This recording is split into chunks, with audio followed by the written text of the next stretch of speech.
Video of this YouTube channel जिसमें हम लोग पढ़ने वाले हैं क्लास 12 के फिजिक्स न्यूमेरिकल्स को। तो चलिए शुरू करते हैं। क्वेश्चन दे रखा है आपको, प्रकाश के व्यतिकरण के लिए आवश्यक प्रतिबंध बताइए। ये थ्योरी बेस्ड क्वेश्चन है, हम यहाँ पर नहीं समझाएंगे। आई तथा 4i तीव्रता की दो तरंगों के अधिकतम परिणामी तीव्रता का मान ज्ञात कीजिए।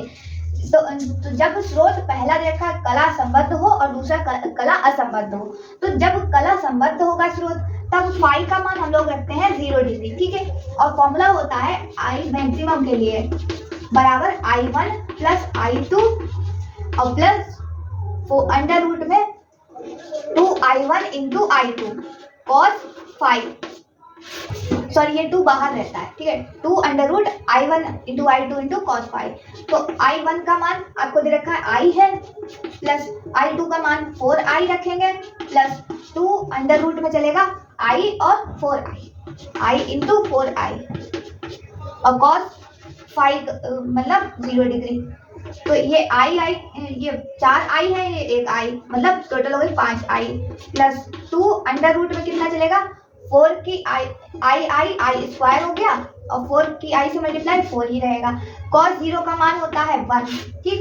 तो जब इसको हम लोग बाहर निकालेंगे तो I के स्क्वायर से अंडर रूट कैंसिल हो जाएगा और ये वाला जो 4 है बाहर आएगा तो 2 बन जाएगा, यानी कि 5I ये रहा और प्लस 2 इंटू ये 4 बाहर आएगा तो 2 रह जाएगा और I बस, क्योंकि 1 से मल्टीप्लाई होगी तो वो सेम रहेगा, ठीक।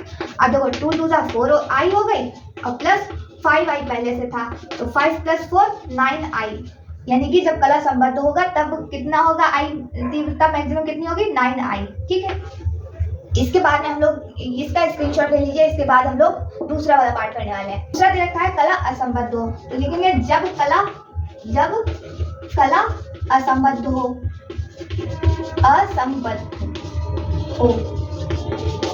तब ठीक ये जो फाई है उसका मान हो जाएगा 90 डिग्री, ठीक।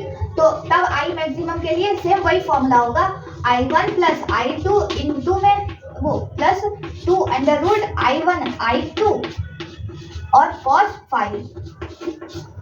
अब देखो यहाँ पर I1 का मान I है, I2 का मान 4I है, मतलब कि ये तो 5I बनेगा ही बनेगा। प्लस में देखो इसको कैसे सॉल्व करेंगे, 2 अंडर रूट में इसका मान I, इसका मान 4I, लेकिन cos 90 डिग्री का मान हो जाता है 0 और cos 90 का मान 0 का मतलब है ये पूरा पोर्शन 0 हो जाता है, इसलिए आपकी यहाँ पर I मैक्सिमम कितनी हो जाएगी 5I हो जाएगी, ठीक है। तो इस तरह से हम लोग ये क्वेश्चन सॉल्व कर लेंगे। उम्मीद करते हैं क्वेश्चन समझ में आ गया होगा। अगर वीडियो समझ आई हो तो लाइक कीजिएगा, चैनल पर नए हो तो सब्सक्राइब जरूर कर लीजिए। फिर मिलते हैं एक और नए वीडियो के साथ, तब तक के लिए धन्यवाद।